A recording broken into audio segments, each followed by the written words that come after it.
Sir ഇപ്പോൾ quantum മെക്കാനിക്സിലേക്കുള്ള transition പോയിന്റിൽ black body റേഡിയേഷനെ പറ്റി സംസാരിച്ചായിരുന്നു. പക്ഷെ ഈ ഒരു ഒറ്റ കാരണം വെച്ചിട്ട് നമുക്ക് ക്ലാസിക്കൽ മെക്കാനിക്സിൽ നിന്ന് ക്വാണ്ടം മെക്കാനിക്സിലേക്ക് ഒരു മാറ്റം ആവശ്യമുണ്ടായിരുന്നു. കാരണം ഇത് മാത്രമായിരുന്നു. കാരണം ക്ലാസിക്കൽ മെക്കാനിക്സ് വെച്ചൊരു പ്ലാനറ്റിനെ പ്രിഡിക്ട് ചെയ്യാനും ഇപ്പോൾ ഹാലേസ് കൊമറ്റ്സിന്റെ പീരീഡ് കറക്റ്റ് ആയിട്ടൊക്കെ പ്രിഡിക്ട് ചെയ്യാനും ആ നല്ലൊരു കഴിവും കേപ്പബിലിറ്റിയും ഉള്ള ഒരു തിയറീനെ നമുക്ക് മൊത്തത്തിൽ മാറ്റി എഴുതേണ്ട ഒരു ഡിമാൻഡ് ഈ ഒരു ഒറ്റ കാരണം വെച്ച് മാത്രം ഉണ്ടായതാണോ?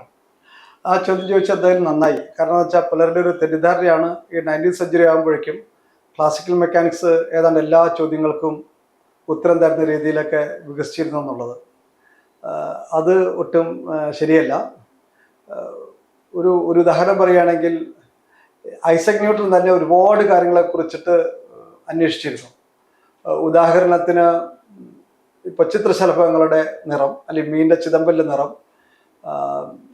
അല്ലെങ്കിൽ ഈ മയിൽപ്പീലിയുടെ നിറങ്ങൾ, അതൊക്കെ മയിൽപ്പീലിയുടെ നിറമൊക്കെ യഥാർത്ഥത്തിൽ വിശദീകരിച്ച അടുത്ത കാലത്താണ് ഫോട്ടോണിക് ക്രിസ്റ്റൽ ഐഡിയയെ കുറിച്ചിട്ട്. അപ്പോൾ അങ്ങനെ ഓരോ ഇതിലും നോക്കിയാണ് ഒരുപാട് കാര്യങ്ങൾ ഉണ്ടായിരുന്നു. പക്ഷേ 19th സെഞ്ചുറിയിൽ വലിയ ഇഷ്യൂ ആയിട്ട് വന്നിരുന്ന കുറച്ച് കാര്യങ്ങളുണ്ടായിരുന്നു. ഉദാഹരണത്തിന് ആറ്റങ്ങളെക്കുറിച്ചുള്ള സങ്കല്പം ഒന്ന് വന്നിരുന്നു. ആറ്റങ്ങൾ ശരിക്കും എക്സിസ്റ്റ് ചെയ്യുന്നുണ്ടോ ഇല്ലയോ? ചിലർ ആറ്റങ്ങളെ ഉണ്ടെന്ന് വിശ്വസിച്ചില്ല, ചിലർ ഉണ്ടെന്ന് വിചാരിച്ചിരുന്നു. അപ്പോൾ ആറ്റങ്ങളെ കുറിച്ചിട്ട് പിന്നെയുള്ള പഠനത്തിന് വളരെ സഹായിച്ചത് അതിൻ്റെ സ്പെക്ട്രമാണ്.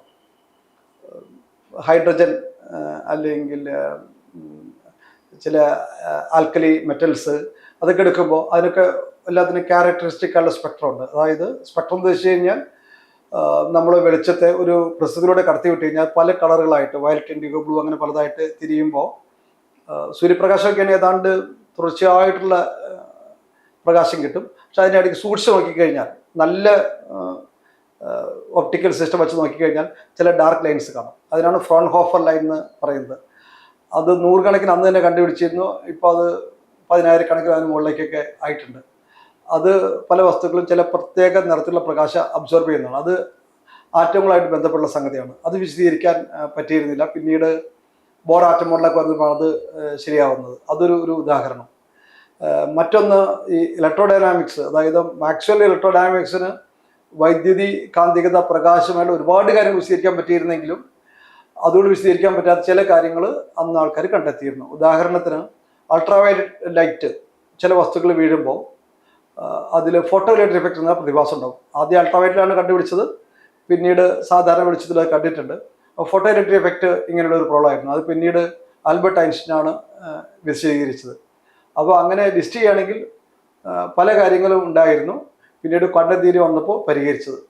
ക്വാണ്ടം തിയറി വന്നിട്ടും പരിഹരിക്കാത്ത പ്രശ്നങ്ങൾ വേറെ ഉണ്ടായിരുന്നു, അത് വേറെ കാര്യം. എങ്കിലും ഇവിടെ നമുക്ക് എടുത്ത് പറയാവുന്നത് ഫോട്ടോ ഇലക്ട്രിക് എഫക്റ്റ്, അതുപോലെ ആറ്റങ്ങളുടെ സ്പെക്ട്രം, ആറ്റങ്ങളെ സംബന്ധിച്ചുള്ള വിശദാംശങ്ങൾ, ആറ്റങ്ങൾ എങ്ങനെയാണ് നിലനിൽക്കുന്നത്, ഇങ്ങനെയുള്ള കാര്യങ്ങളൊക്കെ അന്ന് പ്രശ്നമായിട്ട് ഉണ്ടായിരുന്നു.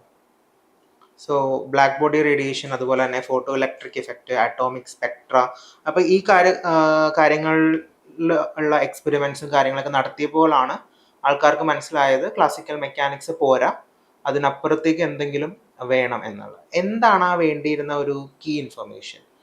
എന്താണ് ഇത് തമ്മിൽ ഒറ്റ വാക്കിൽ പറയുകയാണെങ്കിൽ, അതും കൂടെ പറഞ്ഞ് നമുക്ക് അവസാനിപ്പിക്കാമെന്ന് തോന്നുന്നു. ഒറ്റ വാക്കിൽ പറയുകയാണെങ്കിൽ എന്താണ് ഇത് തമ്മിലുള്ള മേജർ? അതായത് 19th സെഞ്ചുറിയിൽ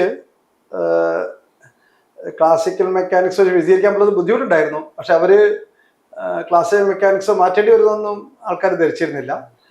നമ്മൾ മനസ്സിലാക്കിയതിൽ ചില കുറവുകളുണ്ട്, അല്ലെങ്കിൽ നമ്മളുടെ ഇതിനു വേണ്ട ഗണിത രീതികൾ ചിലത് മാറ്റേണ്ടി വരും. അപ്പോൾ കുറേ പേര് വിചാരിച്ചിരുന്നത് നമുക്ക് അറിയാവുന്ന സിദ്ധാന്തങ്ങൾ ഉപയോഗിച്ചിട്ട് തന്നെ ഇത് വിശദീകരിക്കാൻ പറ്റുമെന്നാണ്. പ്ലാങ്ക് തന്നെ ആദ്യം വിചാരിച്ചിരുന്നത് ക്ലാസിക്കൽ സിദ്ധാന്തങ്ങൾ ഉപയോഗിച്ചിട്ട് ബ്ലാക്ക് ബോഡിയെ കുറിച്ചുള്ള ഇത് വിശദീകരിക്കാൻ പറ്റുമെന്നാണ്. പിന്നീടാണ് പ്ലാങ്കിന് ബോധ്യമായത് ഈ ക്വാണ്ടം എന്ന് പറയുന്നത് ഒരു യാഥാർത്ഥ്യമാണെന്നുള്ളത്. അതുപോലെ റിലേറ്റിവിറ്റിയിലേക്ക് നയിച്ച ചില പരീക്ഷണങ്ങൾ, മൈക്കൽസൺ മോർലി പരീക്ഷണമൊക്കെ നടക്കുമ്പോഴും ആദ്യം ആൾക്കാർ ധരിച്ചിരുന്നത് ക്ലാസിക്കൽ മെക്കാനിക്സിന് അല്ലെങ്കിൽ ക്ലാസിക്കൽ ഭൗതികത്തിന് അടിസ്ഥാനത്തിൽ തന്നെ വിശദീകരിക്കാൻ പറ്റുമെന്നാണ്. പിന്നീടാണ് ഐൻസ്റ്റൈനെ പോലുള്ളവർ അവരുടെ റിലേറ്റിവിറ്റി സിദ്ധാന്തം കൊണ്ടുവന്നപ്പോൾ ന്യൂട്ടന്റെ ധാരണകളെ പലതും കീഴ്മേൽ മറിക്കണം എന്നുള്ളത് ബോധ്യമായത്. അപ്പോൾ ആദ്യം അവിടെ ഉണ്ടായിരുന്നവർക്ക് ഒരു വലിയ വിപ്ലവം വരാൻ പോലും തോന്നിയിരുന്നില്ല. അത് ചിലർക്കൊക്കെയാണ് മാത്രമാണ് ബോധ്യമായത്. അത് മിക്കവാറും നടക്കുന്നത് 1900 മുതൽ 1930 വരെയുള്ള കാലഘട്ടത്തിലാണ്. ശരിക്കും ക്വാണ്ടം മെക്കാനിക്സിന്റെ കൂടെ രണ്ട് വിപ്ലവങ്ങളാണ് അവിടെ ഉണ്ടായി വരുന്നത്. റിലേറ്റിവിറ്റി, ന്യൂട്ടോണിയൻ ഡൈനാമിക്സിനെ മൊത്തത്തിൽ മാറ്റിമറിക്കുന്ന രണ്ട് കാര്യങ്ങളാണ് അവിടെ സംഭവിക്കുന്നത് അല്ലേ? റിലേറ്റിവിറ്റിയും അതുപോലെ തന്നെ ക്വാണ്ടം മെക്കാനിക്സും. അത് ശരിയാണ്. ഫിസിക്സിന്റെ അല്ലെങ്കിൽ സയൻസിന്റെ മുഴുവൻ ചരിത്രം നോക്കിക്കഴിഞ്ഞാൽ ചില കാലഘട്ടങ്ങളിലാണ് വലിയ മാറ്റങ്ങൾ വന്നിട്ടുള്ളത്. ഒന്ന് ന്യൂട്ടൺ വരുത്തിയ വലിയ മാറ്റങ്ങളാണ്. അതിലൊരു വർഷമായിട്ട് എടുത്ത് പറയുകയാണെങ്കിൽ ഒരു 1666 ഒരു മിറക്കുലസ് ഇയർ ആയിട്ട് പറയാനുണ്ട്. ന്യൂട്ടൺ 24 വയസ്സുള്ള കാലത്ത് ആ ഒരു വർഷം കൊണ്ട് തന്നെ കുറേ കണ്ടെത്തലുകൾ നടത്തിയിരുന്നു. പിന്നെ അതുപോലെ പറയാവുന്ന ഒരു സംഗതി ഫിസിക്സിൽ നടക്കുന്നത് ഈ ക്വാണ്ടം എന്നുള്ള ഐഡിയ 1900 വരുമ്പോഴാണ്. 1905 ഐൻസ്റ്റൈൻ അദ്ദേഹത്തിൻ്റെ relativity theory, photo electric theory എല്ലാം കൊണ്ടുവരുന്നു. ഏതായാലും 1900 to 1930 വരെയുള്ള ഒരു അതിന് മുമ്പോ പിമ്പോ കാണാത്ത രീതിയിലുള്ള വിപ്ലവങ്ങൾ ഫിസിക്സിൽ ഉണ്ടായതാണ്. ഇതുപോലെ ബയോളജിയിലൊക്കെ ആണെങ്കിൽ നമുക്ക് ഡാർവിൻ്റെ പരിണാമ സിദ്ധാന്തം വേണമെങ്കിൽ പറയാം. അപ്പോൾ സയൻസ് ചരിത്രത്തിൽ അങ്ങനെയുള്ള ചില കാലഘട്ടം എടുത്തു പറയേണ്ടതുണ്ടാവും. അതിൽ ഏറ്റവും പ്രധാനപ്പെട്ടതായിട്ട് കരുതുന്ന ഒരു പീരീഡാണ് ഈ ക്വാണ്ടം തിയറിയൊക്കെ വികസിച്ച 1900 to 1930. ആ സമയത്ത് തന്നെയാണ് സ്പെഷ്യൽ തിയറി റിലേറ്റിവിറ്റിയും ജനറൽ തിയറി റിലേറ്റിവിറ്റിയും എല്ലാം ഉണ്ടാകുന്നത്. ബ്ലാക്ക് ബോഡി റേഡിയേഷൻ ആണല്ലോ ഈ ക്വാണ്ടം മെക്കാനിക്സിന്റെ ഒരു മൈൽ സ്റ്റോൺ എന്ന് പറയുന്നത്. അതിനെക്കുറിച്ച് അതിൽ പ്ലാങ്കിന്റെ കോൺട്രിബ്യൂഷൻ എന്തായിരുന്നു? എന്താണ് പ്ലാങ്ക് അവിടെ ചെയ്തത്? പ്ലാങ്കിന്റെ സിംഗിൾ ഇമ്പോർട്ടൻറ്റ് കോൺട്രിബ്യൂഷൻ എന്ന് പറയുന്നത് അങ്ങനെ എടുത്തു പറയുകയാണെങ്കിൽ അത് ക്വാണ്ടം എന്നുള്ള ഐഡിയ ആണ്. അതെന്താണെന്ന് വിശദീകരിക്കണമെങ്കിൽ അല്പം ചരിത്രം പറയേണ്ടി വരും. ക്രിച്ചോഫ് 1859 ഒരു വലിയ പ്രോബ്ലം പ്രപ്പോസ് ചെയ്തിരുന്നു. അതായത് ഒരു ബോഡി ഹീറ്റ്, താപം പുറത്തേക്കൂടെ ആകിരണമൊക്കെ ചെയ്യുമ്പോൾ അതിനെ സംബന്ധിച്ചിട്ടുള്ള അത് എങ്ങനെ ഫ്രീക്വൻസി ഡിപ്പെൻഡ് ചെയ്യുന്നുള്ള ഒരു സമവാക്യം എഴുതാൻ ശ്രമിക്കുകയാണെങ്കിൽ അത് ആ വസ്തുവിൻ്റെ ആകൃതിയെ അല്ലെങ്കിൽ അതിൻ്റെ വലിപ്പത്തെ, അത് എന്ത് മെറ്റീരിയലാണ് എന്നുള്ളതിനൊന്നും ഡിപ്പെൻഡ് ചെയ്യില്ല, മറിച്ച് താപനിലയെ മാത്രമേ ഡിപ്പെൻഡ് ചെയ്യുന്നുള്ളൊരു കണ്ടെത്തൽ ക്രിച്ചോഫ് നടത്തിയിരുന്നു. അങ്ങനെയാണെങ്കിൽ ഫോമുല എന്തായിരിക്കും എന്നുള്ളൊരു ഓപ്പൺ പ്രോബ്ലമായിരുന്നു. അത് 40 വർഷത്തിന് ശേഷമാണ് സോൾവ് ചെയ്യപ്പെടുന്നത്. 40-41 വർഷം കഴിയുമ്പോൾ. അതാണ് പ്ലാങ്കിൻ്റെ ഒരു കോൺട്രിബ്യൂഷൻ. അപ്പോൾ പ്ലാങ്ക് ബെർലിനിൽ വർക്ക് ചെയ്യുമ്പോൾ അതൊരു ചലഞ്ചായിട്ട് എടുത്തു. ഈ എന്തായിരിക്കും ഈ സമവാക്യം, അതായത് ഒരു ബ്ലാക്ക് ബോഡി ഒരു സെക്കൻഡിൽ ഒരു യൂണിറ്റ് ഏരിയയിൽ നിന്ന് ഒരു പർട്ടിക്കുലർ ആംഗിളിൽ പുറത്തേക്ക് വിടുന്ന ഊർജത്തിൻ്റെ അളവ്, അത് താപനിലയും അതിൻ്റെ ഫ്രീക്വൻസിനും അല്ലെങ്കിൽ വേവലയത്തിനും മാത്രമേ ഡിപ്പെൻഡ് ചെയ്യാൻ പാടുള്ളൂ. ആ ഫോമുല കണ്ടുപിടിക്കാമെന്നുള്ളതായിരുന്നു പ്ലാങ്കിൻ്റെ ഒരു ടാസ്ക്. അതാണ് കുറേ കാലം പ്ലാങ്ക് ഗവേഷണം നടത്തിയ ഒരു വിഷയം. അപ്പോൾ അതേ സമയത്ത് തന്നെ ബെർലിനിൽ തന്നെ ചില സയൻറ്റിസ്റ്റുകൾ ഇതിൻ്റെ പരീക്ഷണം നടത്തുന്നുണ്ടായിരുന്നു. അപ്പോൾ ജർമ്മനി അക്കാലത്ത് ഈ പരീക്ഷണ ഭൗതികത്തിൽ, എക്സ്പെരിമെൻ്റൽ ഫിസിക്സിൽ ഏറ്റവും മുകളിൽ നിന്നിരുന്ന ഒരു രാജ്യമായിരുന്നു. ബെർലിനിൽ തന്നെ നല്ല ഗവേഷകരുണ്ടായിരുന്നു. അപ്പോൾ ആ ഡേറ്റയും ഈ തിയറിയും എല്ലാം, ഇതിൻ്റെ ഡെവലപ്മെൻ്റ് എല്ലാം ഒരുമിച്ചാണ് പോയത്. പരീക്ഷണങ്ങളുമായിട്ട് വളരെ അടുത്ത് നിന്നിരുന്ന ഒരാളാണ് പ്ലാങ്ക്. അപ്പോൾ തിയറിയും എക്സ്പെരിമെന്റും കൈയോട് കൈ ചേർത്ത് പോയതിന്റെ ഒരു ഫലമായിട്ടാണ് നമുക്ക് പ്ലാങ്കിനകത്തൊരു ലോ കൊണ്ടുവരാൻ പറ്റിയെന്ന് പറയുന്നു. അപ്പോൾ ഇതിലെ സിംഗിൾ മോസ്റ്റ് കോൺട്രിബ്യൂഷൻ എന്ന് പറഞ്ഞാൽ ക്വാണ്ട എന്ന് പറഞ്ഞ ഐഡിയ ആണെന്ന് സാർ പറഞ്ഞു. എന്താണ് ഈ ക്വാണ്ട? എന്താണ് ആ വാക്കിന്റെ മീനിങ്? അതൊന്നും കൂടെ ഒന്ന് വിശദീകരിക്കണം. ക്വാണ്ട എന്ന് പറയുമ്പോൾ അതായത് ആ കാലഘട്ടത്തിൽ, അതായത് 19ാം നൂറ്റാണ്ടിൻ്റെ ഉത്തരാർദ്ധത്തിൽ നമ്മുടെ ജെയിംസ് ക്ലർക്ക് മാക്സ്വെല്ലിൻ്റെ ഇലക്ട്രോമാഗ്നറ്റിക് തിയറി എല്ലാവരും തന്നെ അക്സെപ്റ്റ് ചെയ്തിരുന്നു. വൈദ്യുതി, കാന്തികത, പ്രകാശം ഇതുമായിട്ട് ബന്ധപ്പെട്ട എല്ലാ പ്രതിഭാസങ്ങളും മാക്സ്വെല്ലിൻ്റെ സിദ്ധാന്തം വിശദീകരിക്കാൻ പറ്റുമെന്നായിരുന്നു വിചാരിച്ചിരുന്നത്. അപ്പോൾ അതായിരുന്നു പ്ലാങ്ക് അടിസ്ഥാനമായിട്ട് എടുത്തത്. അതിൽ രണ്ടാമത്തെ പോയിന്റ് എന്താണെന്ന് വെച്ച് കഴിഞ്ഞാൽ, ഈ നമ്മുടെ ക്രിസ്റ്റോഫിൻ്റെ ഒരു കണ്ടെത്തൽ, അതായത് ഒരു വസ്തു പുറത്തേക്ക് വിടുന്ന റേഡിയേഷൻ്റെ അളവ് അത് എന്ത് തരം വസ്തുവാണ്, അതിൻ്റെ ആകൃതി, ഷേപ്പ് ഇതിനൊന്നും ബാധിക്കില്ല. അതുകൊണ്ട് ഏത് വസ്തു ആയാലും ഒരേ തരത്തിലുള്ള റേഡിയേഷൻ വിടും. അങ്ങനെയാണെങ്കിൽ ആ വസ്തു എന്തായിരിക്കണം സംബന്ധിച്ചിടത്ത് ഏറ്റവും ലളിതമായിട്ടുള്ള ഗണിത മാതൃക നമുക്ക് സ്വീകരിക്കാം. അപ്പോൾ പ്ലാങ്ക് ഓസിലേറ്റേഴ്സ് എന്നുള്ളത് ഒരു ഇതെടുത്തു. കാരണം ഓസിലേറ്റേഴ്സ് ഏത് തരത്തിലാണ് താപം സ്വീകരിക്കുക, പുറത്തേക്ക് വിടുക എന്നുള്ളത് വിശദീകരിക്കാൻ പലർക്കും അതിനകം തന്നെ കഴിഞ്ഞിരുന്നു. അപ്പോൾ ആ സിദ്ധാന്തം എടുത്തിട്ട് മാക്സ്വെല്ലിൻ്റെ തിയറി കമ്പൈൻ ചെയ്തിട്ട് ഒരു തിയറി ഉണ്ടാക്കാനാണ് പ്ലാങ്ക് ശ്രമിച്ചത്. ഒടുവിൽ അത് മതിയാവില്ല എന്നുള്ളത് ബോധ്യമായപ്പോഴാണ് എനർജി ഈ ഓസിലേറ്റർ എടുക്കുന്നതും കൊടുക്കുന്നതും, അല്ലെങ്കിൽ ഒരു വസ്തു ഊർജ്ജം സ്വീകരിക്കുന്നതും പുറത്തേക്ക് വിടുന്നതും ചില നിശ്ചിത അളവുകളിലേ പറ്റുള്ളൂ. അതിൻ്റെ ഒരു സമവാക്യമായിട്ട് അദ്ദേഹം കണ്ടെത്തിയ ഒരു കോൺസ്റ്റന്റ് അതിൻ്റെ ഫ്രീക്വൻസി കൊണ്ട്, അതായത് ഈ തരംഗത്തിൻ്റെ ഫ്രീക്വൻസി കൊണ്ട് മൾട്ടിപ്ലൈ ചെയ്ത് കിട്ടുന്ന അളവ്, ആ രീതിയിലാണ് ഊർജം പാക്കറ്റുകളായിട്ട് വരുന്നതെന്നുള്ളതായിരുന്നു. പാക്കറ്റുകളാണ് സ്വീകരിക്കുന്നത്, കൊടുക്കുന്നത്. ഇതായിരുന്നു പ്ലാങ്കിൻ്റെ ഐഡിയ. ആ കോൺസ്റ്റന്റ് പിന്നീട് പ്ലാങ്ക് കോൺസ്റ്റന്റ് എന്നറിയപ്പെടുന്നു. അപ്പോൾ അത് എച്ച് എന്നുള്ള സിമ്പിൾ വെച്ചാണ് പറയുക. അപ്പോൾ എച്ച് എന്ന് പറഞ്ഞ പ്ലാങ്ക് കോൺസ്റ്റന്റ്, എഫ് എന്ന് പറയുന്നത് ഫ്രീക്വൻസി, E=HF. അപ്പോൾ ഊർജം പുറത്തേക്ക് കൊടുക്കുന്നതും അകത്തേക്ക് എടുക്കുന്നതും ക്വാണ്ടം രൂപത്തിലാണെന്നുള്ളതായിരുന്നു പ്ലാങ്കിൻ്റെ ഐഡിയ. അപ്പോൾ ഊർജം കൊടുക്കുന്നതും വാങ്ങിക്കുന്നതുമാണ് ഇവിടെ പാക്കറ്റുകളായിട്ട് മാറുന്നത്. ഊർജം ഇറ്റ്സെൽഫ് ഒരു പാക്കറ്റ് ആണ് എന്നുള്ള ഐഡിയ അല്ലല്ലോ നമ്മളിവിടെ സംസാരിക്കുന്നത്. അതോ അതൊരു മേജർ ആയിട്ടുള്ള വേറൊരു കാര്യമാണോ? ഞാൻ ഒരു ഉദാഹരണത്തിലൂടെ വ്യക്തമാക്കാൻ നോക്കാം. ഇപ്പോൾ ഒരു നദിയിലൂടെ ജലം ഒഴുകി പോകുന്നു.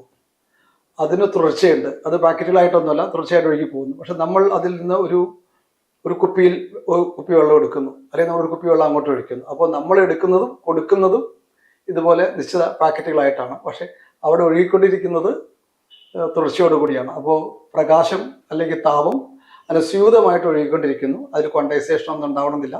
പക്ഷെ നമ്മൾ അതിൽ നിന്ന് എടുക്കുന്നത്, നമ്മളതിലേക്ക് കൊടുക്കുന്നത്, അത് ക്വാണ്ടമാണെന്നുള്ള ഐഡിയ ആണ് പ്ലാങ്ക് കൊണ്ടുവന്നത്. പിന്നീട് ആൽബർട്ട് ഐൻസ്റ്റൈൻ ഒരു പടി കൂടി മുന്നോട്ട് പോയിട്ട് ഊർജം പ്രവഹിക്കുന്നത് തന്നെ ക്വാണ്ടം ആയിട്ടാണെന്ന് പറഞ്ഞു. അങ്ങനെയാണ് പിന്നീട് ഫോട്ടോ ഇലക്ട്രിക് വിശദീകരിക്കാൻ ആൽബർട്ട് ഐൻസ്റ്റൈന് പറ്റിയത്.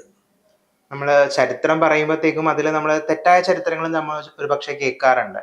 ഈ പ്ലാങ്ക് എന്തിനു വേണ്ടിയാണ് ഇതിനെക്കുറിച്ച് പഠിച്ചത്, പ്ലാങ്കിനൊരു ബൾബ് അല്ലെങ്കിൽ എന്താ പറയാ അതൊക്കെ ഇമ്പ്രൂവ് ചെയ്യാൻ വേണ്ടി, അല്ലെങ്കിൽ സ്റ്റീം എഞ്ചിൻ ഇമ്പ്രൂവ് ചെയ്യാൻ വേണ്ടിയുള്ള ഒരു, അല്ലെങ്കിൽ ബൾബ് ഇമ്പ്രൂവ് ചെയ്യാൻ വേണ്ടിയുള്ള ഒരു കാര്യത്തിന് വേണ്ടിയാണോ, അല്ലെങ്കിൽ ക്ലാസിക്കലി ഇത് പറ്റാത്തത് കൊണ്ട് പ്ലാങ്ക് കണ്ടുപിടിച്ചു? ഉദാഹരണത്തിന് അൾട്രാ വയലറ്റ് കറ്റാസ്ട്രഫി പോലത്തെ ചില തിയറികളിൽ നിന്ന് വരുന്ന ഒരു മിസ്മാച്ചുകളൊക്കെ എക്സ്പ്ലെയിൻ ചെയ്യാനാണ് പ്ലാങ്ക് ശ്രമിച്ചതെന്ന് നമ്മൾ തെറ്റിദ്ധരിച്ച് കേൾക്കാറുണ്ട്. അല്ലെങ്കിൽ അതാണോ ശരി, അതോ ക്രിച്ചോഫിന്റെ ആ പ്രോബ്ലം സോൾവ് ചെയ്യുക എന്നത് മാത്രമായിരുന്നു പ്ലാങ്കിന്റെ? ആ ഒരു ചരിത്രം ഒന്ന് കൃത്യമായിട്ട് പറയുകയാണെങ്കിൽ എങ്ങനെ ഇരിക്കും? മനുഷ്യൻ രണ്ട് കാര്യങ്ങൾ ചോദിച്ചു, ഞാൻ ഓരോന്നായിട്ട് ഉത്തരം പറയാം. ആദ്യത്തേത് ഈ ഇലക്ട്രിക് ബൾബ് അല്ലെങ്കിൽ ഫിലമെന്റ് ലാമ്പ് ഇമ്പ്രൂവ് ചെയ്യാനുള്ള ശ്രമത്തിലൂടെയാണോ പ്ലാങ്ക് കണ്ടെത്തിയെന്നുള്ളതാണ്. അങ്ങനെ ചില സോഴ്സുകളിൽ സൂചനയുണ്ട്. അതായത് അന്നത്തെ ഏതോ ഒരു ജർമ്മൻ ഏജൻസി ഇദ്ദേഹത്തിന് പ്രോജക്റ്റായിട്ട് കൊടുത്തു, ബൾബുകൾ അല്ലെങ്കിൽ ഫിലമെന്റ് ലാമ്പുകൾ ഇമ്പ്രൂവ് ചെയ്യാന്നുള്ളത്. അന്ന് എന്തായാലും അതൊരു വലിയൊരു പ്രശ്നമായിരുന്നുള്ളത് ശരിയാണ്. കാരണം ഈ 19ാം നൂറ്റാണ്ട് അവസാനമാകുമ്പോഴേക്കും വൈദ്യുതി ഉപയോഗിക്കുന്ന ബൾബുകൾ ധാരാളമായി പ്രചാരത്തിൽ വന്നു തുടങ്ങിയിരുന്നു. അതിൻ്റെ എഫിഷ്യൻസി വളരെ കുറവാണെന്നുള്ള ഒരു പ്രശ്നം ഉണ്ടായിരുന്നു. ഇപ്പോൾ നമ്മളത് LED ലാമ്പുകളാണ് ഉപയോഗിക്കുന്നത്. പക്ഷേ ഈ ഫിലമെന്റ് ലാമ്പുകളും അപൂർവ സ്ഥലങ്ങളിൽ ഉപയോഗിക്കുന്നുണ്ട്. അതിൻ്റെ എഫിഷ്യൻസി വളരെ കുറവാണ്, 6-7% ഉണ്ടാവുള്ളൂ. അപ്പോൾ ഇത് ഇമ്പ്രൂവ് ചെയ്യാന്നുള്ളൊരു വലിയ ടാസ്ക് ആയിരുന്നു അത്. പക്ഷെ അങ്ങനെ ഒരു പ്രോജക്റ്റ് മാക്സ് പ്ലാങ്കിന് കിട്ടിയതായിട്ട് രേഖകളൊന്നും ഇല്ല. ചിലർ പറയുന്നത് അങ്ങനെ ഒരു പ്രോജക്റ്റ് കൊടുക്കുകയിൽ തന്നെ അത് പക്ഷേ പ്ലാങ്കിനാവില്ല കൊടുക്കുക, അത് എക്സ്പെരിമെന്റൽ ഫിസിക്സിൽ വർക്ക് ചെയ്യുന്നവർക്കാണ് അങ്ങനെ പ്രോജക്റ്റ് കിട്ടാൻ സാധ്യതയുള്ളത്. പക്ഷെ അങ്ങനെ ഒരു പ്രോജക്റ്റ് നേടിയിട്ടില്ലെങ്കിലും അതൊരു മനസ്സിലുണ്ടായിരുന്ന പ്രോബ്ലമായിരുന്നു കാണണം. കാരണം എന്താ വെച്ചാൽ ഇതിന് ഡയറക്റ്റ് ആപ്ലിക്കേഷൻ ആയിട്ട് വരുന്നതാണ് ചൂടിൽ നിന്ന് ഊർജം കൊടുക്കുന്ന വസ്തുക്കൾ. അപ്പോൾ അതിൻ്റെ ഒരു ഉദാഹരണമാണല്ലോ ഈ ഫിലമെന്റ് ലാമ്പ് ചൂടായിട്ട് അതിന് വെളിച്ചം നൽകുക എന്നുള്ളത്. അപ്പോൾ അതെന്തായാലും ഈ ഡെവലപ്പ് ചെയ്യുന്ന തിയറി ഫിലമെന്റ് ലാമ്പിന് പ്രധാനപ്പെട്ടതാകുമെന്നുള്ളത് കാരണം ഉണ്ടായിരുന്നു. പക്ഷെ അങ്ങനെ ഒരു പ്രോജക്റ്റ് വഴി അല്ലാതെ കിട്ടിയതായിട്ട് നമ്മൾ മനസ്സിലാക്കേണ്ടത്. അല്ലാതെ ഇൻഡിപെൻഡൻറ്റ് റിസർച്ച് വഴിയാണ്, ക്യൂരിയോസിറ്റി ഡ്രിവൺ റിസർച്ച് വേണമെങ്കിൽ പറയാം.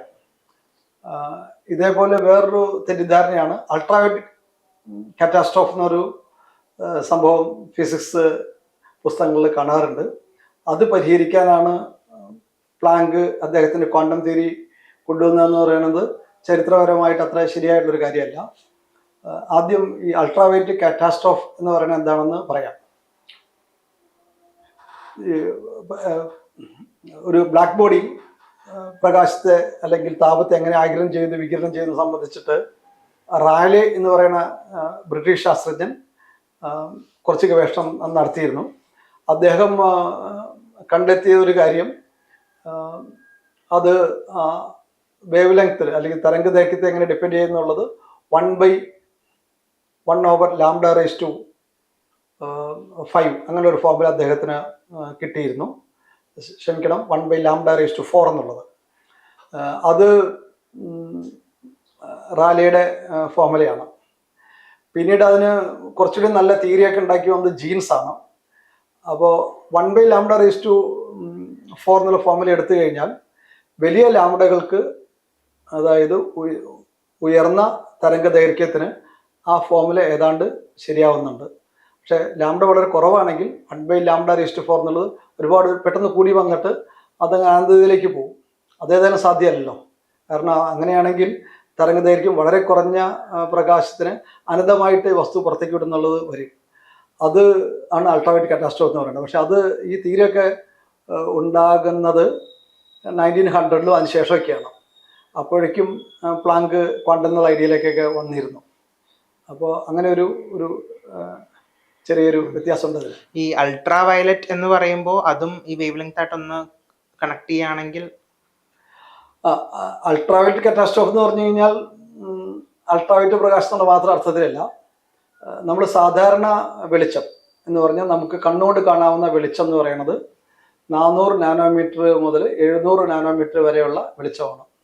അങ്ങനെ ആവാനുള്ള കാരണം നമ്മുടെ പ്രകൃതിയിൽ നമ്മൾ വൈദ്യുതി ഒക്കെ വിളക്ക് കണ്ടുപിടിക്കുന്നതിന് മുമ്പുണ്ടായിരുന്ന വെളിച്ചം തന്നെ പ്രധാനമായിട്ടും സൂര്യൻ്റെ പ്രകാശമാണ്. അപ്പോൾ ലക്ഷക്കണക്കിന് അല്ലെങ്കിൽ കോടിക്കണക്കിന് വർഷം കൊണ്ട്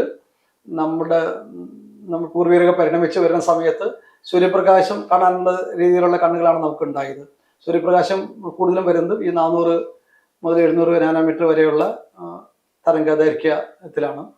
അതിനാണ് നമ്മൾ വിസിബിൾ ലൈറ്റ് എന്ന് പറയുന്നത്. അതിനേക്കാളും തരംഗ ദൈർഘ്യം കുറഞ്ഞത്, അത് വയലറ്റിനേക്കാൾ അപ്പുറത്തുള്ളത് അൾട്രാവയലറ്റ് എന്നും റെഡിൻ്റെ ഇപ്പുറത്തുള്ളതിന് ഇൻഫ്രാറെഡ് എന്നും പറയുന്ന ഒരു രീതിയുണ്ട്. അപ്പോൾ അൾട്രാവയലറ്റ് ഇവിടെ ഉദ്ദേശിക്കുന്നത് തരംഗ ദൈർഘ്യം വളരെ കുറഞ്ഞ പ്രകാശം അല്ലെങ്കിൽ താപം എന്നുള്ള അർത്ഥത്തിലാണ്. ഓക്കെ. ഈ കൂട്ടത്തിൽ ചോദിക്കേണ്ട ഒരു കാര്യമാണ്, വർഷങ്ങളുടെ ഗവേഷണത്തിന്റെ ഫലമായിട്ടാണ് പ്ലാങ്കിന് ഈ ഒരു ഔട്ട്പുട്ട് ഉണ്ടാക്കാൻ പറ്റിയത്. ഇതിൻ്റെ ഒപ്പം തന്നെ പറയുകയുണ്ടായി, തിയറി മാത്രമല്ല എക്സ്പെരിമെന്റും ഇതിനൊരു സപ്പോർട്ടീവായിട്ട് നിന്ന് വരുന്നു. അത്തരം എന്തെങ്കിലും ക്രൂഷ്യൽ ആയിട്ടുള്ള ഇൻപുട്ട് പ്ലാങ്കിന് ലഭിച്ചിരുന്നോ? അങ്ങനെയാണോ പ്ലാങ്ക് ഈ ഒരു ബ്രേക്ക് ത്രൂവിലേക്ക് എത്തുന്നത്? ഈ മാക്സ് പ്ലാങ്ക് ഈ വർക്കൊക്കെ ചെയ്യുന്നത് ഒരൊറ്റ ആളുടെ ഒരു ബുദ്ധിയുടെ കാര്യങ്ങളുണ്ടായെന്ന അർത്ഥത്തിലല്ല. പ്ലാങ്ക് അന്നത്തെ എക്സ്പെരിമെന്റലിസ്റ്റുകളായിട്ട് നല്ല ബന്ധം സൂക്ഷിച്ചിരുന്നു. ഉദാഹരണത്തിന് റുബൻസ് എന്ന് പറയുന്ന ഒരു ശാസ്ത്രജ്ഞൻ, ഹെൻറിക് റൂബൻസ്, അദ്ദേഹം ഈ ബ്ലാക്ക് ബോഡീസ് ഉണ്ടാക്കിയിട്ട് പരീക്ഷണം നടത്തുന്ന ഒരാളായിരുന്നു. അതിനു മുമ്പുണ്ടായിരുന്നൊരു പ്രശ്നം എന്തായിരുന്നു വെച്ച് കഴിഞ്ഞാൽ ഇൻഫ്രാറെഡ് എങ്ങനെ അളക്കുന്നുള്ളത് വലിയ ചോദ്യചിഹ്നമായിരുന്നു. അപ്പോൾ ഈ ഹെൻറിക് റൂബൻസ് ഇൻഫ്രാറെഡ് അളക്കാനുള്ള സാങ്കേതികത കണ്ടുപിടിക്കുകയും അത് വെച്ചിട്ട് ഈ ബ്ലാക്ക് ബോഡിയുടെ സ്പെക്ട്രം വിശദമായിട്ട് പഠിക്കുകയൊക്കെ ചെയ്തിരുന്നു. അപ്പോൾ ഇടയ്ക്കിടയ്ക്ക് ഇവർ കാണുമായിരുന്നു. അപ്പോൾ ബെർലിനിൽ തന്നെയായിരുന്നു രണ്ടുപേരും 2 സ്ഥാപനങ്ങളിലായിട്ട് പ്രവർത്തിച്ചിരുന്നത്. അപ്പോൾ ഒരിക്കൽ, അതായത് കൃത്യം തീയതി പറയുകയാണെങ്കിൽ 1900 ഒക്ടോബർ 7 അന്നൊരു ഞായറാഴ്ചയായിരുന്നു. അതൊരു ചരിത്രത്തിൽ എടുത്തു പറയുന്ന ഒരു ഡേറ്റ് ആയതുകൊണ്ടാണ് ഞാനത് ഓർത്തിരിക്കുന്നത്. അന്ന് ഈ റൂബൻസിനെ പ്ലാങ്ക് വീട്ടിലേക്ക് ക്ഷണിച്ചിരുന്നു. വിക്കിപീഡിയ നോക്കി കഴിഞ്ഞാൽ ഒരിടത്ത് അത് ഡിന്നറിന് ക്ഷണിച്ചൊന്നും വേറൊരിടത്ത് ചായക്ക് ക്ഷണിച്ചൊന്നും കാണും. എന്തായാലും അദ്ദേഹം അന്ന് ഉച്ച കഴിഞ്ഞിട്ട് പ്ലാങ്കിൻ്റെ വീട്ടിൽ വന്നു. അപ്പോൾ സംസാരിക്കുന്നതിൻ്റെ ഇടയിൽ താൻ ഏറ്റവും ഒടുവിൽ നടത്തിയ ഇൻഫ്രാറെഡ് മെഷർമെൻറ്റിൻ്റെ കാര്യം പറഞ്ഞു. അതായത് ഒരു ബ്ലാക്ക് ബോഡിയിൽ നിന്ന് ഒരു ഇൻഫ്രാറെഡ് റീജിയണിലുള്ള ഒരു മെഷർമെൻറ്റ് നടത്തി. അത് ഇത്രയാണ് നമ്പർ കിട്ടിയെന്നുള്ളത് പറഞ്ഞു. ആ നമ്പർ കേട്ടപ്പോൾ പ്ലാങ്കിന് മനസ്സിലായി ഇത് നേരത്തെ ഉണ്ടായിരുന്ന വീനിൻ്റെ തിയറി വെച്ചിട്ട് വിശദീകരിക്കാൻ പറ്റില്ല, ഒരു പുതിയ ഇത് വേണമെന്നുള്ളത്. അത് വെച്ചിട്ട് അന്ന് തന്നെ പ്ലാങ്ക് അതിൽ വർക്ക് ചെയ്യാൻ ഈ പുതിയ ഇൻഫർമേഷൻ വെച്ചിട്ട് നേരത്തെ വർക്ക് ചെയ്യുന്നതിൽ ചില പുതിയ ആശയങ്ങൾ ചേർക്കാൻ നോക്കി. അന്ന് തന്നെ ആ ഞായറാഴ്ച തന്നെ അദ്ദേഹം ഒരു ഫോർമുല കണ്ടെത്തി. ആ ഫോർമുല ഈ പുതിയ ഡേറ്റയുമായിട്ട് ഒത്തുപോകുന്നതായിരുന്നു. അപ്പോൾ അതിലൊരു ഭയങ്കര എക്സൈറ്റ്മെൻറ്റ് പ്ലാങ്കിനുണ്ടായി. അത് എന്നിട്ട് അന്ന് രാത്രി തന്നെ അല്ലെങ്കിൽ അന്ന് വൈകുന്നേരം തന്നെ അത് ഒരു കത്ത് ആയിട്ട് അയച്ചു, ഈ റുബൻസിന് അയച്ചു കൊടുത്തു. കാരണം അവിടെ അന്ന് യാത്രാ സൗകര്യങ്ങൾ കുറവായിരുന്നു കാണണം. അപ്പോൾ ഇതൊരു കത്തായിട്ട് തന്നെ അവിടെ അടുത്ത പോസ്റ്റ് ഓഫീസിലോ അല്ലെങ്കിൽ പോസ്റ്റ് ബോക്സിലോ കൊണ്ടിടുക ചെയ്തത്. രസകരം എന്ന് പറയട്ടെ, പിറ്റേ ദിവസം രാവിലെ തന്നെ ഈ റുബൻസിന് കത്ത് കിട്ടി, ഈ ഫോർമുല കിട്ടി. റുബൻസ് ഉടനെ തുടർച്ചയായിട്ട് ഈ ഫോർമുല ശരിയാണെന്ന് പരിശോധിക്കാൻ വേണ്ടിയിട്ട് പരീക്ഷണങ്ങൾ കൂടുതൽ ഉത്സാഹത്തോടെ ചെയ്തു. അടുത്ത ഏതാനും ദിവസങ്ങൾക്കകം തന്നെ ഈ പ്ലാങ്കിൻ്റെ സമവാക്യം ശരിക്കും ശരിയാണെന്ന തരത്തിലുള്ള ഡേറ്റ കിട്ടി. അത് കൈമാറുകയും ചെയ്തു. ഏതാനും ആഴ്ചകൾക്കകം തന്നെ പ്ലാങ്കിൻ്റെ സിദ്ധാന്തം ഒക്ടോബറിൽ തന്നെയും പിന്നീട് ഡിസംബറിൽ അവിടെ നടന്ന ഒരു വലിയ സമ്മേളനത്തിൽ പ്ലാങ്ക് അവതരിപ്പിച്ചു. അതാണ് ക്വാണ്ടം എന്നുള്ള ഐഡിയ ലോകത്തിന് മുമ്പ് എത്തിയതായിട്ട് നമ്മൾ പറയുന്നത്. പിന്നീട് അത് ഗവേഷണ പേപ്പറായിട്ടൊക്കെ എഴുതി. അപ്പോൾ ഈ റുബൻസുമായിട്ടുള്ള കൊളാബറേഷൻ വളരെയധികം സഹായിച്ചത്. റുബൻസ് അല്ല, വേറെയും ആൾക്കാർ ഇതേ പരീക്ഷണം നടത്തുന്നുണ്ടായിരുന്നു. ഇവരുമായിട്ടൊക്കെ നല്ല ബന്ധം പ്ലാങ്ക് സൂക്ഷിച്ചിരുന്നു. അപ്പോൾ പരീക്ഷണങ്ങളുള്ള ബന്ധം എടുത്തു പറയേണ്ട ഒരു സംഗതിയാണ്. അപ്പോൾ ക്വാണ്ടം തിയറിയുടെ ചരിത്രത്തിൽ മുഴുവൻ എടുത്തു കഴിഞ്ഞാൽ ഈ പരീക്ഷണങ്ങളുടെ നല്ല ബന്ധമുണ്ട്. പലപ്പോഴും നമ്മൾ അതിനെക്കുറിച്ചുള്ള ഡിസ്കഷൻസിൽ അത് വിട്ടുപോകാറുണ്ട്. അതുകൊണ്ട് അത് ചോദിച്ചു നന്നായി. സർ, ഈ ബ്ലാക്ക് ബോഡി സ്പെക്ട്രം എക്സ്പ്ലെയിൻ ചെയ്യേണ്ട ഫോർമുല ചോദിച്ചുകൊണ്ട് ക്രിച്ചോഫ് ഒരു പ്രോബ്ലം സജസ്റ്റ് ചെയ്യുന്നു, പ്ലാങ്ക് അതിന് ഉത്തരം കണ്ടു. ഇനി ആ ഫോർമുലയെ കുറിച്ചൊന്ന് വിശദീകരിക്കാം. ആ ഫോർമുലയുടെ പ്രത്യേകതകൾ, ആ ഫംഗ്ഷൻ എങ്ങനെയിരുന്നു, ആ ഗ്രാഫ് എങ്ങനെയിരുന്നു? ആ ഫോർമുല പറയുകയാണെങ്കിൽ പെട്ടെന്ന് പറയാവുന്നൊരു കാര്യം, ഈ നേരത്തെ നമ്മൾ റാലെ ജെയിംസ് ഫോർമുലയുടെ കാര്യം പറഞ്ഞല്ലോ. ആ ജെയിംസ് അത് പിന്നീട് ഡെറിവ് ചെയ്യുന്നെങ്കിലും ആ 1/λ⁴ എന്നൊക്കെ ഉള്ള സംഗതികൾ ലാർജ് ലാംഡയ്ക്ക്, അതായത് വലിയ തരംഗദൈർഘ്യത്തിന് ശരിയാകാന്നുള്ള ഈ ഫോർമുലയിലും അങ്ങനെ തന്നെ കിട്ടിയിരുന്നു. അതേസമയം ലാംഡ വളരെ കുറവുള്ള കേസുകളിൽ എങ്ങനെയാണെന്നുള്ളത് പരീക്ഷണം വഴി കിട്ടിയിരുന്നു, അതും ഉപയോഗിച്ചു. അപ്പോൾ ഈ പരീക്ഷണങ്ങളായിട്ട് പൂർണ്ണമായിട്ട് യോജിക്കുന്ന രീതിയിലുള്ള ഫോർമുലയാണ് പ്ലാങ്ക് ഡെറിവ് ചെയ്തത്. അതൊന്ന് ഗ്രാഫിക്കായിട്ട് കാണിക്കായിരിക്കും നല്ലത്. അപ്പോൾ ഇവിടെ നോക്കുക, ഇവിടെ കാണുന്നത്, ഈ ഗ്രാഫിൽ കാണുന്നത് പ്ലാങ്ക്സ് ലോ ആണ് ബ്ലാക്ക് ബോഡി റേറ്റ് സംബന്ധിച്ചുള്ളത്. ഇതിൻ്റെ എക്സ് ആക്സിസിൽ തരംഗദൈർഘ്യത്തിലാണ്, വേവ് ലെങ്ത് നാനോമീറ്ററിൽ രേഖപ്പെടുത്തിയിരിക്കുന്നു. ഇപ്പോൾ ഇവിടെ എടുത്തിരിക്കുന്നത് 2300 കെൽവിനാണ്. നമ്മളിപ്പോൾ വേണമെങ്കിൽ താപനില കുറച്ചിട്ട് ഒരു ഇപ്പോൾ 1800 കെൽവിൻ. 1800 കെൽവിൻ എന്ന് വെച്ച് കഴിഞ്ഞാൽ നമുക്കൊരു ഫർണസിലൊക്കെ ചൂടാക്കിയിട്ട് അങ്ങനെ ഉണ്ടാക്കാവുന്ന ഒരു താപനിലയാണ്. 1800 കെൽവിൻ എന്ന് പറയുമ്പോൾ സെൽഷ്യസിൽ പറയുമ്പോൾ അതിനേക്കാൾ ഒരു 270 കുറയ്ക്കണം, 1500 സംതിങ് കിട്ടും.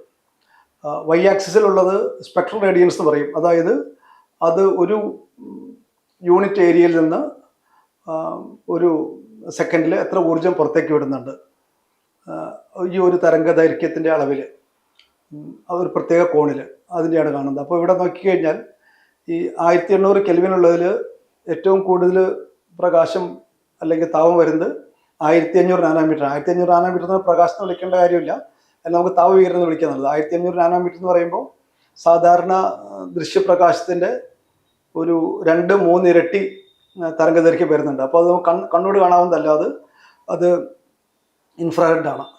എന്നിട്ട് ഇത് കുറഞ്ഞു വരുന്നു. തരംഗദൈർഘ്യം വളരെ കുറവുള്ളതിൽ ഒട്ടും തന്നെ പ്രകാശം വരുന്നില്ല. തരംഗദൈർഘ്യം കൂടുമ്പോഴേക്കും അത് 0 ആയിട്ട് വരും. നമ്മൾ താപനില മാറ്റുകയാണെന്ന് വിചാരിക്കുക, ഈ 1800 വരെ നമ്മൾ സൂര്യൻ്റെ താപനില എടുക്കുകയാണ്. സൂര്യൻ്റെ താപനില എന്ന് പറയുന്നത് ഏതാണ്ട് 6000 കെൽവിൻ്റെ അടുത്ത് വരും. അതിലേക്ക് മാറ്റുകയാണെങ്കിൽ എന്ത് വരുന്നു നോക്കാം.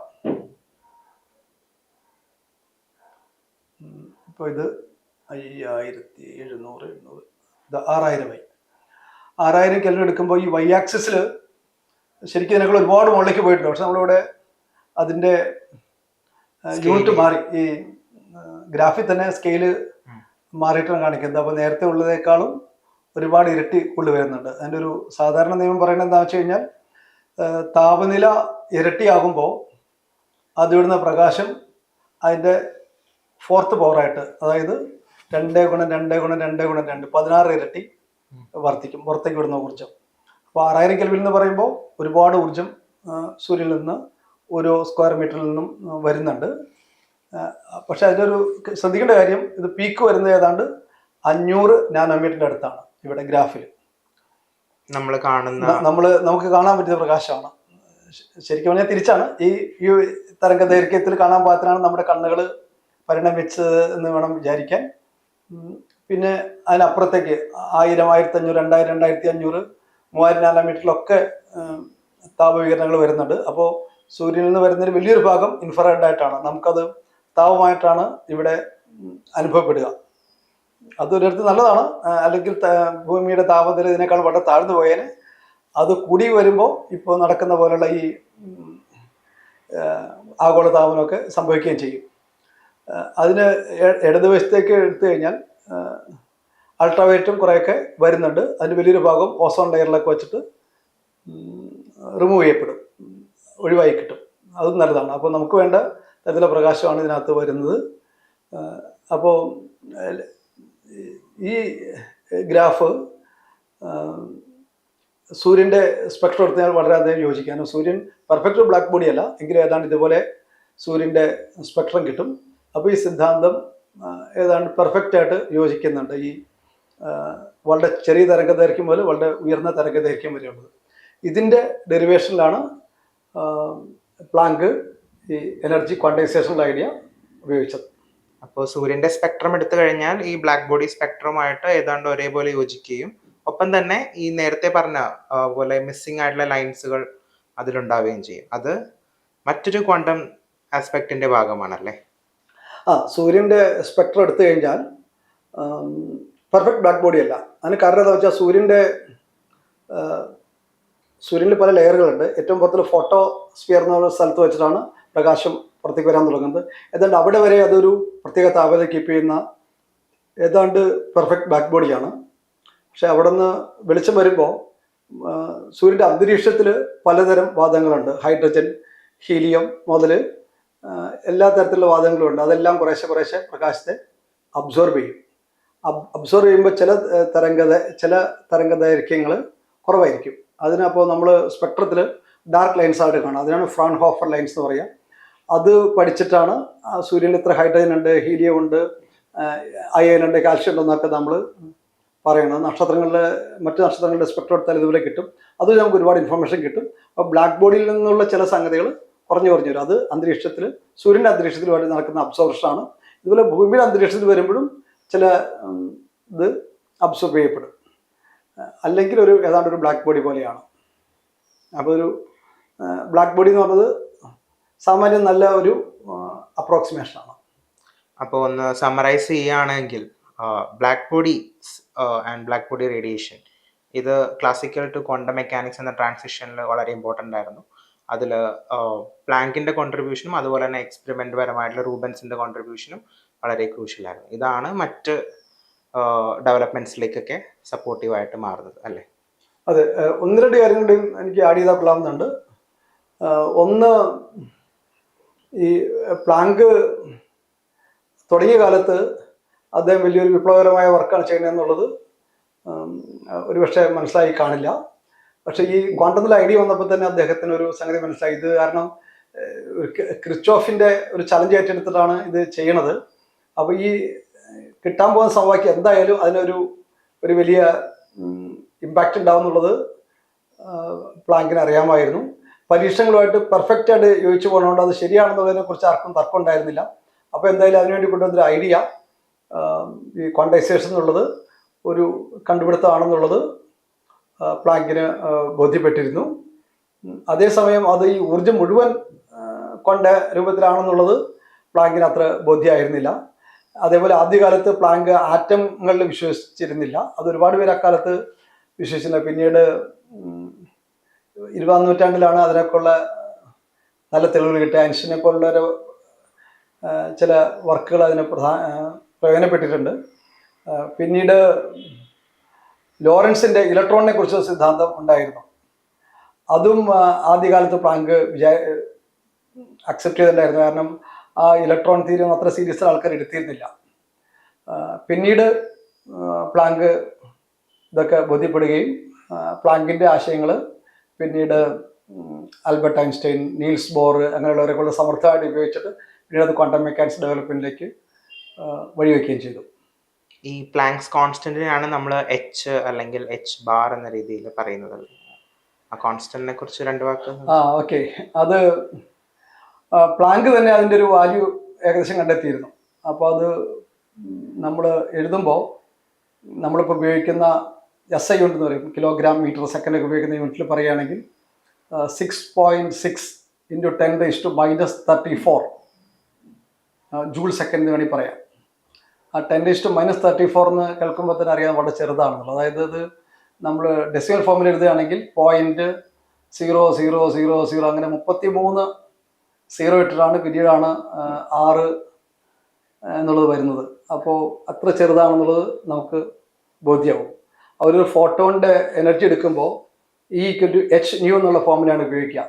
H ഇത്രയും ചെറുതാണ്, ന്യൂ എന്ന് പറഞ്ഞാൽ സാമാന്യം വലുതാണ്. പക്ഷേ H⁻ എടുത്തു കഴിഞ്ഞാൽ അത് അത്ര ഊർജ്ജങ്ങൾ പറയുന്ന സാധനം ഇലക്ട്രോൺ വോൾട്ട് എന്നുള്ള യൂണിറ്റിലാണ്. അപ്പോൾ സാധാരണ പ്രകാശത്തിൻ്റെ ഊർജ്ജം എന്ന് പറയുന്നത് 2 ഇലക്ട്രോൺ വോൾട്ട് 3 ഇലക്ട്രോൺ വോൾട്ട് എന്നൊക്കെയാണ് പറയുക. അതിൽ 1 ഇലക്ട്രോൺ വോൾട്ട് എന്ന് പറയുന്നത് 1.6 × 10⁻−19 ജൂളാണ് SI യൂണിറ്റിൽ പറയുകയാണെങ്കിൽ. അപ്പോൾ അതും ഒരു പോയിന്റ് എന്നിട്ടിട്ട് ഒരു 18 0 ഇട്ടിട്ട്. അപ്പോൾ ഒരു ഫോട്ടോണിൻ്റെ എനർജി എന്ന് പറയുന്നത് വളരെ വളരെ വളരെ വളരെ കുറവാണ്. അപ്പോൾ നമ്മളൊരു വെളിച്ചം കാണുമ്പോൾ അല്ലെങ്കിൽ നമ്മൾ ഒരു കണ്ണുകൊണ്ട് കാഴ്ചയെന്ന് പറയുമ്പോൾ അതിൽ വളരെ വളരെ വളരെയധികം എണ്ണം ഫോട്ടോൺസ് ഒരുമിച്ച് വന്നിട്ടാണ്. അപ്പോൾ ഫോട്ടോണിൻ്റെ എനർജി എന്ന് പറഞ്ഞാൽ വളരെ ചെറുതാണ്. അതുകൊണ്ട് നമ്മൾ ക്വാണ്ടൈസേഷൻ ഒക്കെ പറഞ്ഞു കഴിഞ്ഞാൽ ഓരോ ക്വാണ്ടായിട്ടല്ല കിട്ടുന്നത്, ഒരുപാട് ക്വാണ്ടകൾ ഒരുമിച്ച് വരുന്നതുകൊണ്ട് നമുക്കത് കണ്ടിന്യൂസ് ആയിട്ട് തോന്നും. ഇപ്പോൾ ഉദാഹരണത്തിന് ഒരു ഗ്ലാസ് വെള്ളം കുടിക്കുമ്പോൾ നമുക്ക് കണ്ടിന്യൂസ് ആയിട്ടാണ് തോന്നുന്നത്. പക്ഷേ നമുക്ക് പഠിക്കുമ്പോൾ അറിയാം വെള്ളം എന്ന് പറയുന്നത് ഒരുപാട് മോളിക്യൂൾസ് ഉണ്ട്, അപ്പോൾ അത് ഡിസ്ക്രീറ്റ് ആണെന്നുള്ളത്. അതുപോലെ ഒരു വ്യത്യാസം പ്രകാശത്തിൻ്റെ കേസിലുണ്ട്. അപ്പോൾ വളരെ സൂക്ഷ്മമായിട്ടുള്ള പരീക്ഷണങ്ങൾ വഴിയാണ് നമുക്ക് ഈ ക്വാണ്ടം നേച്ചർ അറിയാൻ പറ്റുകയുള്ളൂ. അത് നമ്മളിനി കൂടുതൽ ചർച്ച ചെയ്യുമ്പോൾ അതിനെക്കുറിച്ചൊക്കെ നമ്മൾ വീണ്ടും സംസാരിക്കുകയും ചർച്ച ചെയ്യുകയും ചെയ്യും. ഒരു കാര്യം കൂടി ചോദിച്ച് നമുക്ക് അവസാനിപ്പിക്കാൻ തോന്നുന്നു. പ്ലാങ്ക്സ് കോൺസ്റ്റന്റിന്റെ യൂണിറ്റ് ജൂൾ സെക്കൻഡ് ആണ്, അതിന്റെ ഡയമെൻഷൻ നമ്മൾ പറയുന്നത്. ക്ലാസിക്കൽ മെക്കാനിക്സിലും അതുപോലെ ഇനി വരാനിരിക്കുന്ന ക്വാണ്ടം മെക്കാനിക്സും അല്ലെങ്കിൽ റിലേറ്റിവിറ്റി എന്ത് തിയറി ആണെങ്കിലും അതിൽ ആക്ഷന്റെ യൂണിറ്റും ഇത് തന്നെയാണ്. എന്തെങ്കിലും അതിനെപ്പറ്റി സംസാരിക്കാനുണ്ടോ? അത് പ്ലാങ്കും അക്കാലത്ത് മനസ്സിലാക്കിയ സംഗതി ആക്ഷന്റെ യൂണിറ്റാണ്. പക്ഷെ ആക്ഷൻ എന്താണെന്നുള്ളത് പറയാൻ ഇത്തിരി നമുക്കൊരു അതിന് വേറെ ക്ലാസ് ചിലപ്പോൾ ആവശ്യമായിട്ട് വരും. എങ്കിലും ആംഗുലർ മൊമെന്റത്തിന്റെ യൂണിറ്റും ഇത് തന്നെയാണ്. അപ്പോൾ പിന്നീട് ആംഗുലർ മൊമെന്റത്തിന് വളരെ പ്രാധാന്യം വരും. അത് കോണീയ സംവേഗം എന്നല്ലേ പറയാം, angular momentum. Okay, angular momentum ഇലക്ട്രോണിന് പോലും ഉണ്ട്. അത് വെറുതെ ഇരിക്കുന്ന ഇലക്ട്രോണിന് പോലും ഒരു ആംഗുലർ മൊമെന്റം ഉണ്ട്. അതും ക്വാണ്ടൈസ്ഡ് ആണ്. അത് ഈ എച്ചിൻ്റെ അളവിലാണ് പറയുക. അപ്പോൾ പ്ലാങ്ക്സ് കോൺസ്റ്റന്റിന് വലിയ പ്രാധാന്യമുണ്ട്. ക്വാണ്ടം തിയറിയിൽ ഏത് സമവാക്യം എഴുതിയാലും അതിലെവിടെയെങ്കിലും പ്ലാങ്ക്സ് കോൺസ്റ്റന്റ് ഉണ്ടാകും. അതിനെക്കുറിച്ച് നമുക്ക് ഇനി തീർച്ചയായിട്ടും ചർച്ച ചെയ്യാം. ഒരു കാര്യം കൂടി പറഞ്ഞ് ഞാൻ അവസാനിപ്പിക്കാം. ഈ പ്ലാങ്ക്സ് കോൺസ്റ്റന്റിൻ്റെ വാല്യൂ നമുക്ക് വളരെ കൃത്യമായിട്ട് അറിയാം. വളരെ കൃത്യമായിട്ട് അറിയാമെന്ന് വെച്ച് കഴിഞ്ഞാൽ അത് വെച്ചിട്ടാണ് ഇപ്പോൾ 2019 പോലെ കിലോഗ്രാം ഡിഫൈൻ ചെയ്തിരിക്കുന്നത്. കിലോഗ്രാം എന്നുള്ള യൂണിറ്റ്. കിലോഗ്രാമിന് യൂണിറ്റ് ആദ്യം എടുത്ത് 1 ലിറ്റർ വെള്ളത്തിൻ്റെ മാസം നിലയ്ക്കാണ് കിലോഗ്രാമിന് ആദ്യം നമ്മൾ ഡിഫൈൻ ചെയ്ത്, പിന്നെ ആ മാസമുള്ള ചില ലോഹ കട്ടികൾ ഉണ്ടാക്കിയിട്ട് അതിൻ്റെ മാസാമെന്ന് എടുത്തു. പിന്നീട് ഇപ്പോൾ ഏറ്റവും ഒടുവിലായിട്ട് 2019 സ്വീകരിച്ച രീതി അനുസരിച്ച് പ്ലാങ്ക്സ് കോൺസ്റ്റന്റ് വാല്യൂ ഇത്ര വരണമെങ്കിൽ 1 കിലോഗ്രാം എത്രയായിരിക്കണം എന്നുള്ളത് നമ്മൾ മനസ്സിലാക്കിയിട്ട് അങ്ങനെയാണ് കിലോഗ്രാം ഡിഫൈൻ ചെയ്തിരിക്കുന്നത്. അപ്പോൾ അത്രയും കൃത്യമായിട്ട് നമുക്ക് പ്ലാങ്ക്സ് കോൺസ്റ്റന്റ് വാല്യൂ അറിയാം. അത് വെച്ചിട്ടാണ് നമ്മൾ കിലോഗ്രാം ഒക്കെ നിർവഹിച്ചിരിക്കുന്നത്.